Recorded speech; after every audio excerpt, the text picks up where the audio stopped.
다윗은 오늘 이 시편을 말씀을 적을 때 어떠한 특정한 적들에게 공격을 받고 있었습니다. 그 적이 누군지는 안 나와 있고 또 어떻게 공격을 했는지는 모르지만 다윗이 그 위기의 상황에 있다라는 것을 짐작하게 할 수 있는 그런 표현들이 몇 개 나오죠. 1절 보시면은 속히 내게 오시옵소서. 아주 급한 urgent한 그런 상황에 있었습니다. 그 9절에 보시면은 그들이 나를 잡으려고 놓은 올무와 악을 행하는 자들의 함정이라는 표현이 또 나옵니다. 다윗의 적들이 다윗을 해치기 위해서 어떠한 계략을 세우고 그 계략이 그냥 단순히 그냥 한번 비켜가면 끝나는 것이 아닌 막 복잡하게 꼬이고 인간관계들이 정말 얽히고 설켜가지고 잘못하면은 큰 피해를 입거나 어쩌면은 죽임을 당할 수도 있는 상황임을 우리가 알 수 있습니다. 이제 그런 위기의 상황 가운데서 잘못하면은 자기의 목숨마저 이 위태로운 이 상황 가운데서 다윗이 어떻게 주님께 기도하고 있는지, 어떻게 그 상황을 대처했는지 우리 함께 살펴보시면서 또 은혜 나누는 시간 되기 원합니다. 여러분 이제 기억하기 쉽게 정리를 먼저 해드릴게요. 세 가지로 정리를 했는데 이제 라임도 맞춰가지고 이렇게 했습니다. 첫 번째는 주님께 부르짖자, call upon the Lord. 두 번째, 자신을 돌아보자, examine myself. 세 번째는 주님만 의지하자입니다. 주님께 부르짖자, 자신을 돌아보자, 주님만 의지하자, 이렇게 세 가지로 제가 오늘 말씀을 정리해봤습니다. 첫 번째 1절 보시면요, 여호와여 내가 주를 불렀사오니 속히 내게 오시옵소서. 내가 주께 부르짖을 때 내 음성에 귀를 기울이소서. 다윗은요 위기의 순간에 하나님께 기도를 했습니다. 그리고 주님의 도우심을 간절히 원했습니다. 우리가 누군가에게 어떠한 도움을 청할 때는요 자기 자신을 완전히 내려놓아야 합니다. 우리가 누구에게 도움을 청할 때 마음 한구석에는요 안 도와주면 말고 라는 생각을 늘 두는 것 같습니다. 그래야 그 사람이 도움을 주기 거부했을 때 별로 자존심이 상하지 않죠. 그렇죠? 만약에 정말 돈이 급하게 필요한데 뭐 친구나 친척에게 정말 자존심 막 구겨가면서 돈을 빌려가 요청하지만 또 혹시 그 사람이 안 된다고 할까봐 마음속에는 싫음 말고 라는 마음을 두게 마련입니다.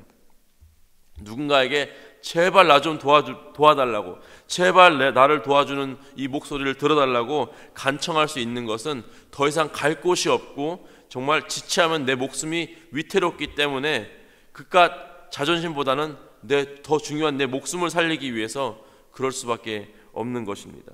다윗은요 그 위험한 그 위기의 순간에, 목숨이 왔다 갔다 하는 그 순간에 바로 주님께 다 내려놓고 주님 아니면 나 죽습니다.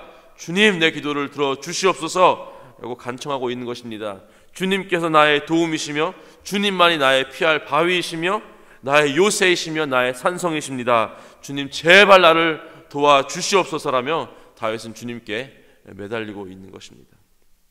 2절 보시면요, 나의 기도가 주의 앞에 분향함과 같이 되며 나의 손드는 것이 저녁 제사같이 되게 하소서, 이렇게 표현을 합니다. 무슨 뜻이냐면은 주님께서 번제와 이 제사를 기뻐 받으시는 것처럼 지금 나의 울부짖는 이 기도를 기뻐 받아 주시옵소서라는 간청하는 표현입니다. 여러분 삶의 위기가 왔을 때 그 위기가 크던 작던 오직 주님께만 부르짖는 저와 여러분 되시길 주님의 이름으로 축원합니다. 두 번째는요, 자신을 돌아보자. 첫 번째는 주님께 부르짖자, 두 번째는 자신을 돌아보자입니다. 다윗은 주님께 요청을 하면서, 도움을 요청하면서 주님께 나아갑니다. 그러면서 내 자신은 혹시 주님 앞에 범죄한 것이 없는지 돌아보는 시간을 가집니다.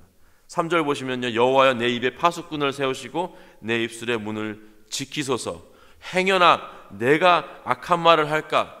정말 내가 그렇게 하려고 의도한 건 아니지만 내가 그 순간 못 참아서 혹시 내 입술에서 저주의 말, 악한 말이 나오지 않을까 싶어서 하나님 내 입에 security guard, 경비를 세워달라는 거예요. 말이 쉽게 튀어나오지 않도록, 남을 헐뜯는 말, 악한 말, 남을 물어뜯는 말 하지 않게 해달라고 주님께 부탁하고 있는 것입니다. 어저께 그 구시에 대해서 말씀 들으셨죠? 주일 예배. 구시가 튀어나오지 않도록 주님 나 지켜주시옵소서. 내 입을 막아주시옵소서. 4절 보시면요, 내 마음이 악한 일에 기울어 죄악을 행하는 자들과 함께 악을 행하지 말게 하시며 그들의 진수성찬을 먹지 말게 하소서. 이 악한 일을 해서 자신을 위험에 빠뜨린 사람들처럼 나도 그들처럼 악하게 행동하지 말게 해주세요.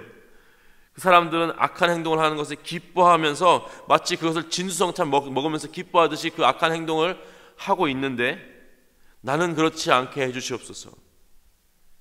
지금 이 위기의 상황에서, 이 타이밍에서 왜 이렇게 기도를 할까요? 왜냐하면요, 다윗을 그 위기에 빠뜨린 사람들이 악한 말로 다윗을 모함했습니다. 악한 마음을 가지고 악한 행동을 했습니다.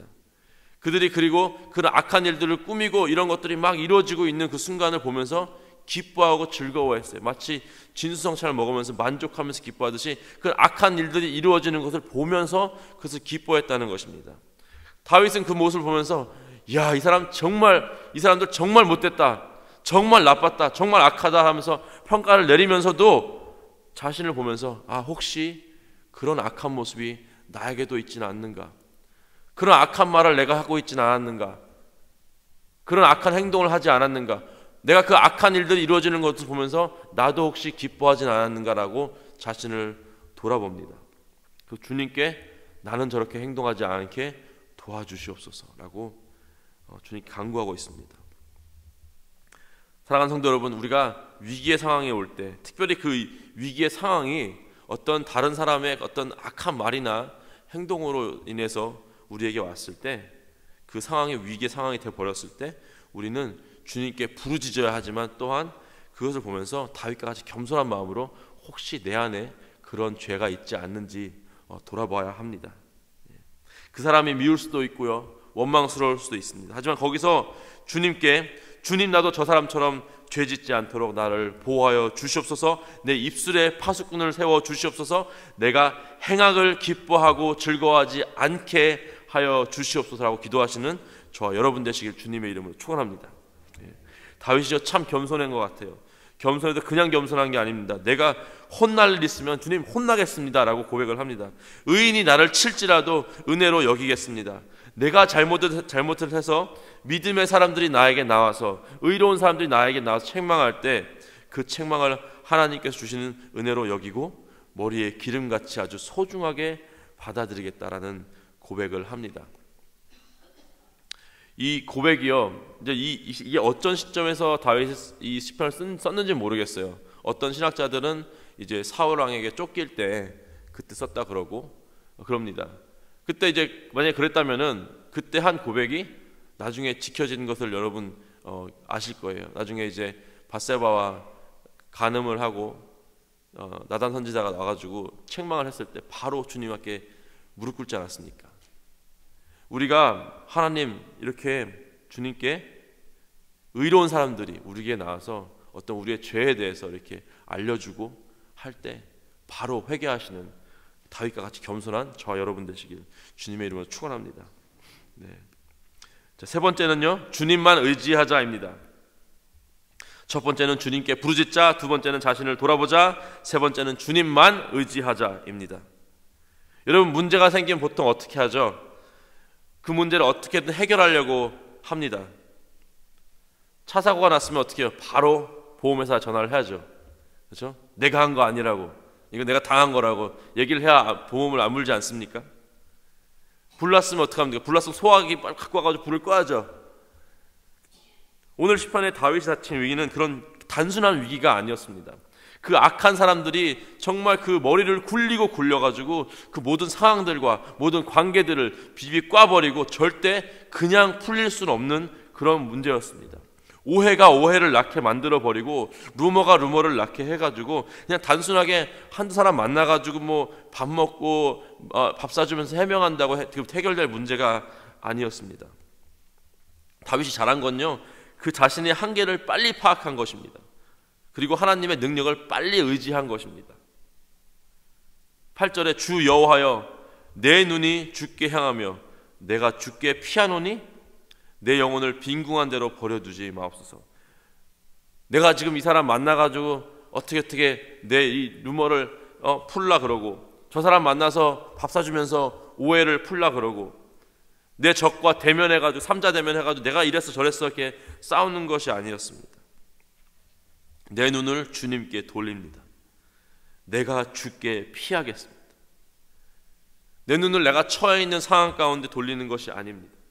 나를 도와줄 것 같은 어떤 사람에게 피하는 것이 아니었습니다. 오로지 주님만 바라보고 주님께만 피하겠습니다라는 고백을 합니다. 9절에 나를 지키사 그들이 나를 잡으려고 놓은 올무와 악을 행하는 자들의 함정에서 벗어나게 하옵소서. 하나님께서 내 앞에 닥친 이 어려운 상황을 해결하여 주시옵소서. 악인이 오히려 자기 꾀에 넘어가고 주님을 신뢰하고 의지하는 나는 온전히 면하게 하소서라는 기도를 합니다. 사랑하는 성도 여러분, 오늘 이 다윗의 시를 통해서 위기를 극복하는 방법, 이 세 가지 3단계를 살펴봤습니다. 첫 번째는 주님께 부르짖자, 두 번째는 자신을 돌아보자, 세 번째는 주님만 의지하자. 오늘 말씀을 통해서요, 여러분 삶 가운데 위기가 닥칠 때 오직 주님만 부르짖고 기도하시길 원합니다. 또한 그 상황 가운데서 내가 주님 앞에 온전해지고 또 변화되어야 하는 것은 없는지 자신을 돌아보기 원합니다. 또한 그 문제를 해결해 주실 분은 오직 우리 아버지 하나님을 믿으며 또 주님만 의지하시는 다윗과 같이 겸손한 저와 여러분 되시기를 주님의 이름으로 축원합니다. 같이 기도하시겠습니다. 하나님 감사합니다. 다윗은 위기의 상황 가운데서 주님께 부르짖었고 겸손하게 자신을 돌아보았고 또 주님만 의지했던 것을 이 말씀을 통해서 배울 수 있었습니다. 우리도 역시 지금 이 현재 위기 가운데, 위기의 상황 가운데 처해 있거나 또는 앞으로 위기가 올 때 오늘 이 말씀이 기억나게 하셔서 주님만 온전히 의지하며 그 위기의 상황을 이겨낼 수 있도록 우리를 지켜주시고 함께하여 주시옵소서. 감사하며 이 모든 말씀 예수 그리스도의 이름으로 기도했습니다. 아멘.